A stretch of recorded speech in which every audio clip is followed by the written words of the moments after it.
Hola, ¿cómo están? El Congreso en el Perú ha aprobado una ley para que prescriban los crímenes de lesa humanidad y también los crímenes de guerra cometidos antes del año 2002. Esto no solo vulnera los tratados internacionales. Vamos a analizar su alcance y también el precedente peligroso que podría marcar en nuestra región y el resto del mundo. Inicia hacia el mapa. Bienvenidos.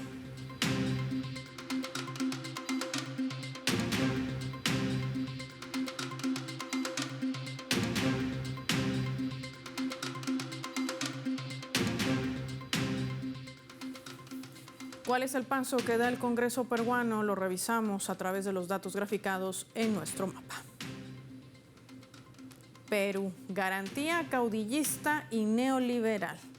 Vamos a identificar a esta nación suramericana con los colores de su bandera. Hay que decir que la Comisión Permanente del Congreso en la República del Perú, una nación suramericana ubicada en nuestro mapa, aprobó con 17 votos a favor, 5 en contra y 2 abstenciones esta ley que reduce a 1 año el plazo de suspensión de la prescripción.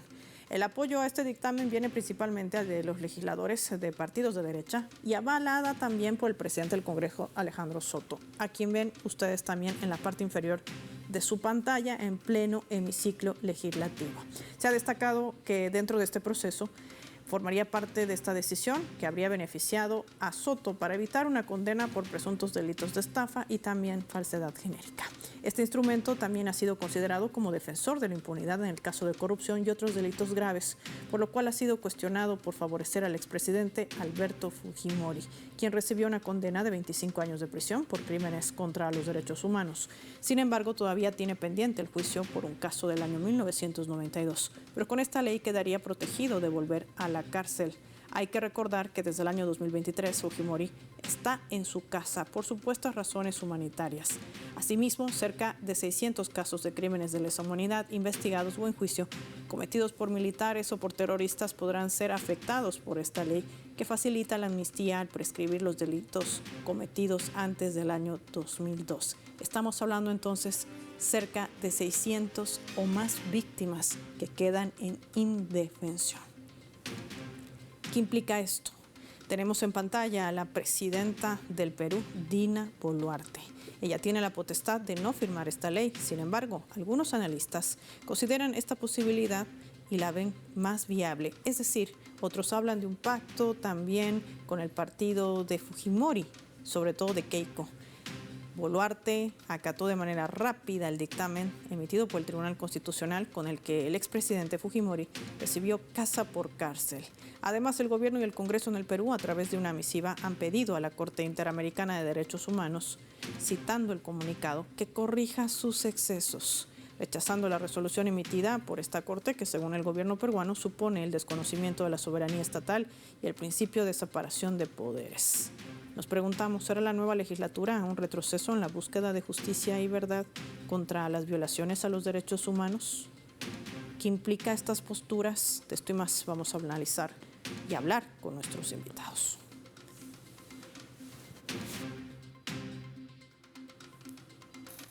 Nos acompaña en directo desde el Perú. Recibimos en primera instancia a un experto en derechos humanos, el doctor Juan José Quispe.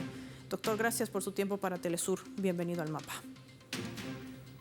Gracias, Paula. A usted, buenos días. Doctor, es cierto que esta legislatura o esta ley no solamente es vulneración directa a los derechos humanos, también es una violación flagrante a los tratados internacionales ratificados por el Perú. Nos preguntamos, sin embargo, ¿qué representa en realidad que el Perú cuente con una normativa como esta? Mire, lo que acá se está dando la situación es que en el Perú va a haber impunidad para todas aquellas personas que vienen siendo procesadas, han sido condenadas y están en ejecución de sentencia, cuyas condenas, si bien es cierto, han sido tipificadas con el Código Penal peruano de 1924 y 1991, de acuerdo al año en que se perpetró el delito. Sin embargo, tienen la categoría de lesa humanidad. Es decir, como nosotros estamos adheridos a la competencia contencioso administrativo, las sentencias de la Corte Interamericana de Derechos Humanos, por la modalidad, las características, por el agente estatal, por el contexto, etcétera, le considera que estos crímenes son bajo la categoría de lesa humanidad. Entonces, todos esos casos o van a ser declarados nulos y van a pedir su libertad por prescripción del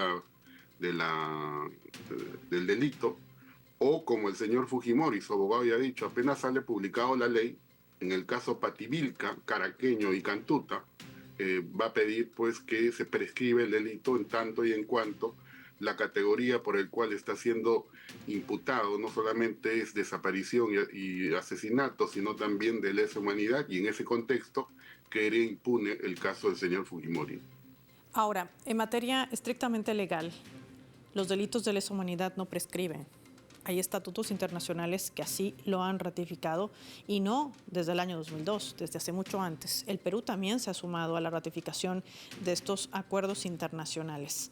Le pregunto, ¿esto puede generar responsabilidad para el Estado peruano? Por supuesto, acá no solamente el Congreso de bancada fujimorista y ultraderecha ha aprobado esta ley, básicamente ¿por qué?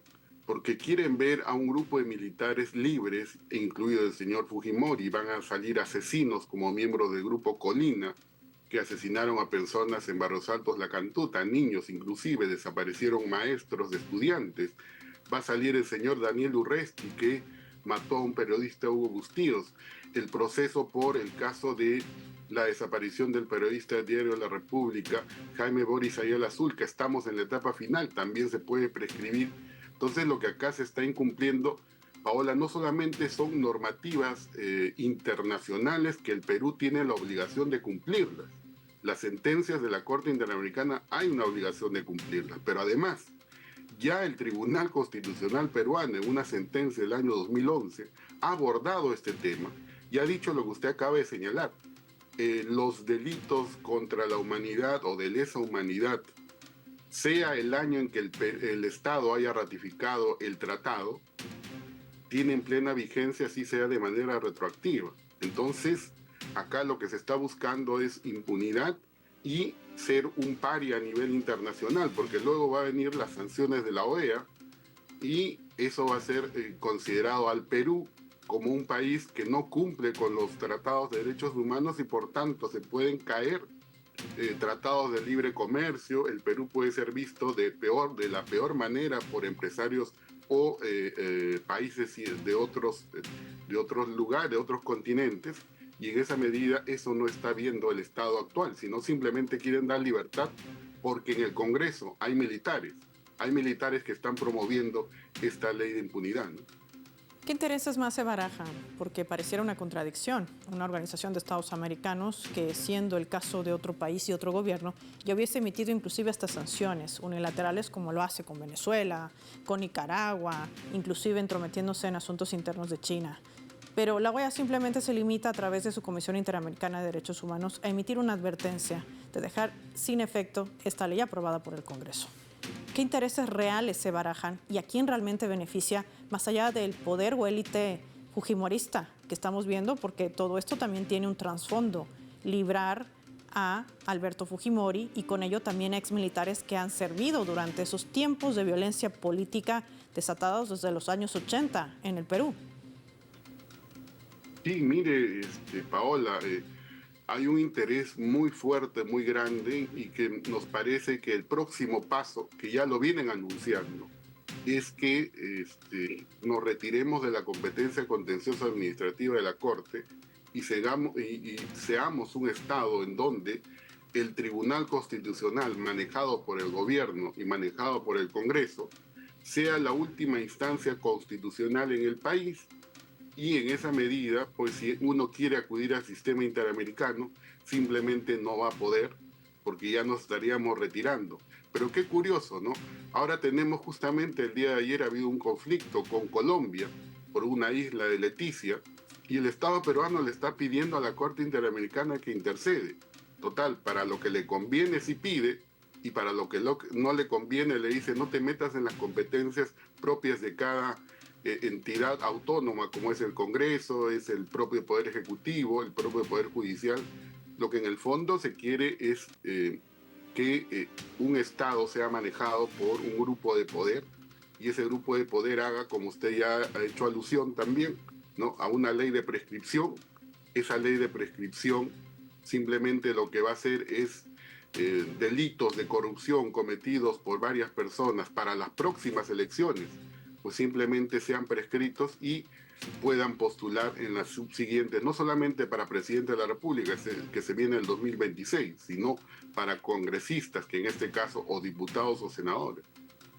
Recae quizás la clave más notoria de todo este manejo y manipulación, dirían expertos en derecho, de la justicia, el atropello a los tratados internacionales, pero también el trasfondo de estos intereses, que vienen inclusive con el aval internacional. Por eso no se acciona, por eso no se hace nada para garantizar ese terreno político y tener en el gobierno a quien cumpla los intereses de potencias dominadoras como Estados Unidos. Agradecer como siempre al doctor José Quispe por su tiempo y su análisis para nuestros televidentes en el mapa. Marquemos nosotros una pausa revisando nuestra leyenda.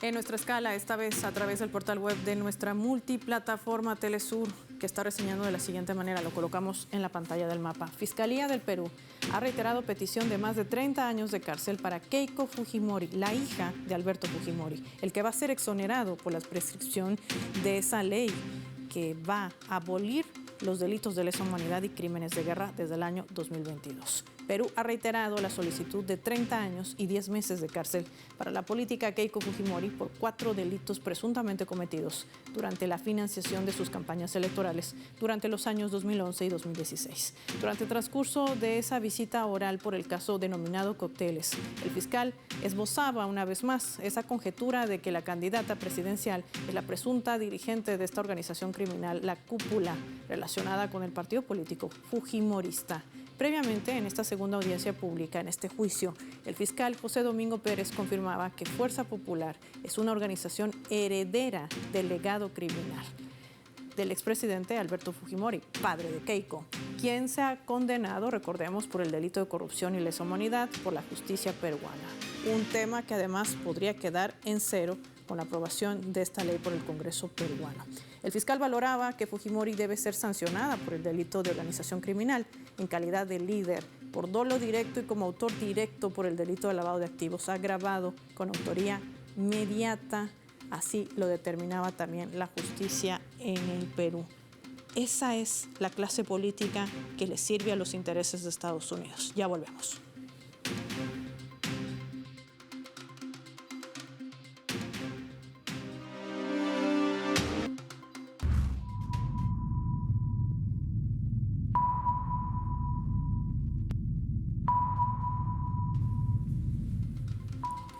Vamos a sumar otro elemento también para el análisis, esta vez a través de la fotografía. Lo que ustedes ven en pantallas es el momento del desfile, sí, el que se desarrollaba en la Argentina por el Día de la Independencia de ese país, el 9 de julio. Allí ven en imágenes de fondo al presidente Javier Milei. Incluyó al menos a 3 militares. Hablamos de excombatientes responsables de crímenes de lesa humanidad, torturadores durante la guerra de 1982 con Gran Bretaña. Hablamos de las Malvinas. Imputaciones contra estos 3 militares que formaban parte de una causa penal que todavía está abierta en una instancia ante la Corte Suprema de ese país, con dictamen favorable a la continuidad de la Procuración General de esa nación. Esta es una imagen que ha generado polémica y que también está generando reacciones en el mundo.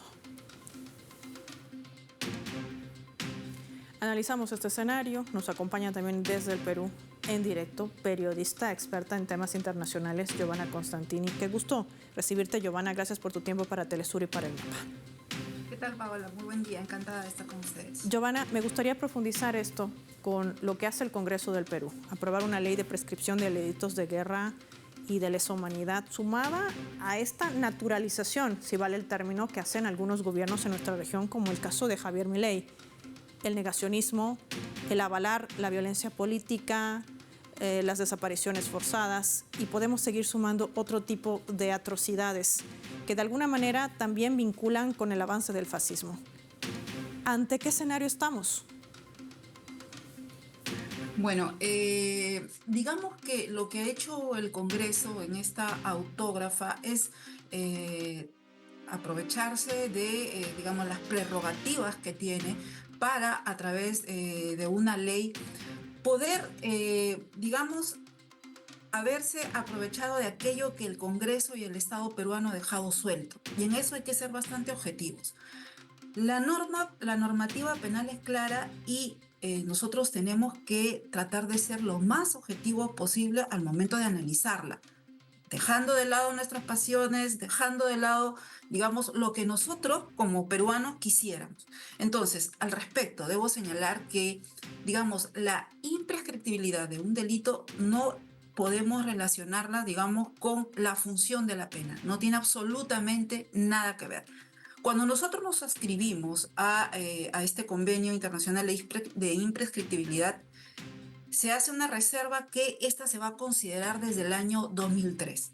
Los delitos que se hayan cometido antes de este periodo no van a ser considerados delitos de lesa humanidad. El propio Estatuto de Roma así lo establece. Nosotros un año antes también nos adscribimos al Tratado de Roma. Pero ¿cuál es, digamos, el punto flaco del Congreso o del Estado peruano desde el 2003 hasta acá, que ha sido aprovechado en este momento por el actual Poder Legislativo? Es que tuvieron desde el año 2003 para desarrollar la normativa penal, porque el Tratado de Roma no se puede autoaplicar. Si bien es cierto, por ejemplo, en el Tratado de Roma existen y tiene criterios para fijar los delitos de lesa humanidad, no establece el quantum de la pena. No dice tal delito cuántos años tal o cual. Nosotros no hemos cumplido con desarrollarlo. He ahí nuestra irresponsabilidad como Estado y desde ahí tenemos que aprender a reconocerlo. Por otro lado, el Estado peruano durante estos 20 o 30 años últimos no ha estado en la capacidad, ni el Ministerio Público, ni las instituciones judiciales, de poder alcanzar o poder determinar la responsabilidad penal en delitos graves al Estado peruano, a la sociedad y por ende al mundo. Entonces, hay una irresponsabilidad del Estado, llámese falta de presupuesto, llámese incapacidad del sistema judicial, pero ¿cuál es el fin penal? El derecho penal no es que la pena es ilimitada, es infinita. La culpa no es infinita. Y el derecho y los tratados internacionales así lo establecen. El Tratado de Estrasburgo, los tratados que existen, dicen claramente. Entonces, si no hemos cumplido con determinar qué delitos son de lesa humanidad, porque no basta solamente con adscribirme o hacer mío el convenio, sino que yo como Estado tengo que haber determinado. Ahí es donde el Congreso actual se aprovecha y, ojo, no se está hablando de amnistía, y eso yo prefiero ser objetiva y ser clara. En el sentido, lo que se está señalando es que los delitos que ya se hayan cometido, o sea, sí, estamos hablando Giovanna, 20, 30... Giovanna, para no poder repetir lo que ya nos ha dicho nuestro invitado anterior, que era el doctor José Quispe, yo te quiero proponer revisar nuestra leyenda, porque me gustaría que el análisis vaya más a profundidad y no solamente nos quedemos, que me parece terrible lo que sucede en el Perú, porque todo tiene un interés de trasfondo, ya sea en materia de legalidad o utilizando los instrumentos legales de un Estado, llámese el Congreso, y también inclusive hasta las propias elecciones, porque así también se aprovechan de este tipo de escenarios y de facultades legales que tú dices, con responsabilidad o irresponsabilidad, pero se tratan de sumar y de tratar de normalizar este tipo de acciones fascistas. Hay una peligrosidad en esto y vamos a profundizarlo con nuestra leyenda.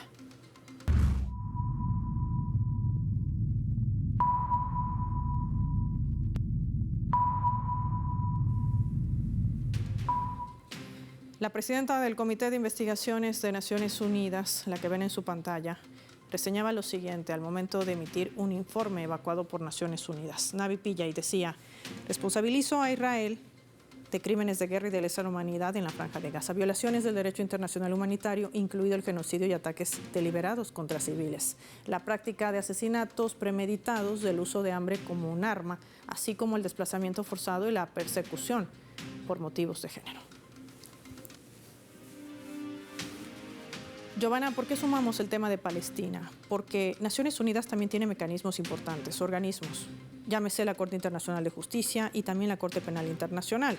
Pero ¿qué pasa con estas posturas? ¿Qué pasa con este tipo de acciones? Y yo también de manera puntual y abierta te pregunto, ¿hay una balanza real de cómo se miden las cosas dentro de estos organismos? Es decir, se persiguen a unos pero no a otros, se condenan a unos y se exoneran a otros. ¿Cómo entender esta radiografía en un mapa amplio, en un espectro mucho más grande? Bueno, si me desligo estrictamente del ámbito penal y de lo que la ley contempla, y respecto a las atribuciones de la Corte Interamericana de Derechos Humanos en cuanto a la decisión que ha tomado el Estado peruano, definitivamente, Paola, es insoslayable. Existe un doble rasero al momento de, digamos, sentenciar o condenar los supuestos delitos de lesa humanidad. Claro, por eso se permite lo que está pasando en estos momentos en Palestina o lo que está pasando en estos momentos en Ucrania, vulnerando totalmente el derecho internacional. O sea, estos hechos que estamos viendo en los diferentes panoramas, llámese región latinoamericana o en el continente europeo o en la parte oriental, lo que está demostrando es que el derecho internacional prácticamente ha quedado invalidado. El derecho internacional ha perdido piso porque en este momento lo que está imperando es digamos, los poderes fácticos que están detrás de determinada representante de un Estado, porque nosotros sabemos cuáles son, digamos, las manos que mueven la cuna. Sin embargo, si yo te tengo que, digamos, que hacer un análisis objetivo de lo que está sucediendo en el Perú, es también parte de la responsabilidad en nuestra propia sociedad. En la propia sociedad, si me limito a la sociedad peruana, que ha permitido que, digamos, estas acciones de vulneración de derechos humanos, de delitos de lesa humanidad que se han cometido durante todos estos años, han gozado de impunidad, pero bajo la mirada tranquila y pasiva de toda la sociedad nacional. Entonces, mi cuestionamiento va a que justamente este poder del Estado, porque tiene las prerrogativas, el poder legislativo tiene la prerrogativa de haber dado esta autógrafa y de haber aprobado esta ley. Sin embargo, ¿hasta dónde llega su poder? ¿Hasta dónde le podemos permitir los peruanos si como sociedad estamos paralizados? Si como a través de los medios de comunicación de lo que se trata es de alivianar o soslayar ciertas, digamos, acciones que van contra la justicia, porque lo cierto es que, digamos, un delito contra la humanidad o un delito de lesa humanidad, quisiéramos que fuera digamos, sentenciado de manera eterna, pero la ley hecha por humanos, yo por eso cuestiono, el derecho es dinámico y va a responder a determinado contexto, va a responder a determinada sociedad, pero el avance de este tipo de normativas o de este tipo de leyes, Paola, que nos acercan a la impunidad, considero que también nos debe llamar a la reflexión y no solamente quedarnos en el análisis, sino en el campo de acción. ¿Qué tanto hacemos más allá de cuestionar si tal ley? ¿Qué hicimos en su momento para no llegar a esta situación? Sí, sin lugar a dudas. Estas son alertas que encienden y deben mantener también vigentes en tratados y también que forman parte de esa unidad de integración. ¿Qué se hace para evitar que esto suceda y que se sigan vulnerando los derechos humanos? Porque detrás de todo este análisis, como bien dice Giovanna, están cientos de víctimas que quedan en absoluta indefensión. Giovanna Constantini, para el mapa, gracias por su análisis. Vamos a finalizar el programa, no tenemos más tiempo, revisando nuestro vector.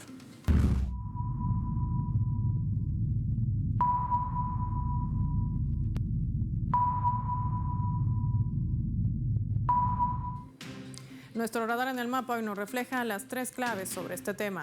1. Prescripción. La decisión del Congreso en el Perú vulnera los derechos humanos y normas internacionales como el Estatuto de Roma, la Convención sobre la imprescriptibilidad de los crímenes de guerra y de los crímenes de lesa humanidad. Perú está sentando uno de los precedentes más peligrosos de la región y el mundo está solamente atento. Esto favorece a ellos intereses del fujimorismo y esto podría traerle consecuencias nefastas y hasta sanciones para el propio Perú. Pero ni la CIDH, ni Naciones Unidas, ni la OEA se van a pronunciar, porque esto le permite tender un mapa político preferencial para colocar candidatos que respondan a los intereses de la hegemonía estadounidense.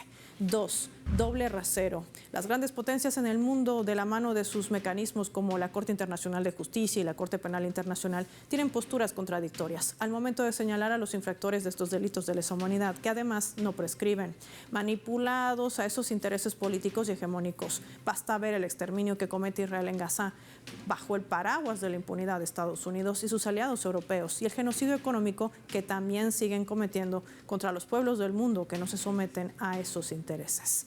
3. Fascismo puro. En los últimos años estamos siendo testigos de cómo desde las élites se pretende normalizar el fascismo y su avance, así como lo hace Javier Milei en la Argentina, tratando de instaurar una narrativa de negacionismo para favorecer la violencia política. Golpes de Estado, hasta desapariciones forzosas. Esa es la estrategia para seguir colocando gobiernos títeres que sirvan a sus planes de dominación. Y si no es por la fuerza, por la violencia, lo hacen a través de la legalidad, participando en las elecciones. Soy Paola Pérez y nos vemos en otra edición del Mapa.